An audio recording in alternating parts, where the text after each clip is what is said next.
గొట్టిపాటి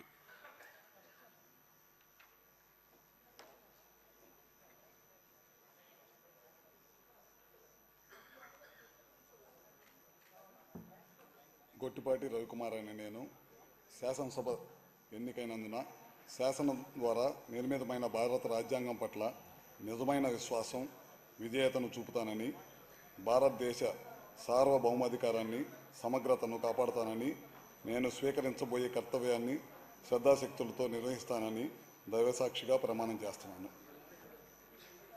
ఆంధ్రప్రదేశ్ శాసనసభ్యుడైన అనే నేను సభ నియమాలను కట్టుబడి ఉంటానని, వాటిని అనుసరిస్తానని, సభా మర్యాదలను పాటిస్తానని, సాంప్రదాయాన్ని గౌరవిస్తానని దైవసాక్షిగా ప్రమాణం చేస్తున్నాను.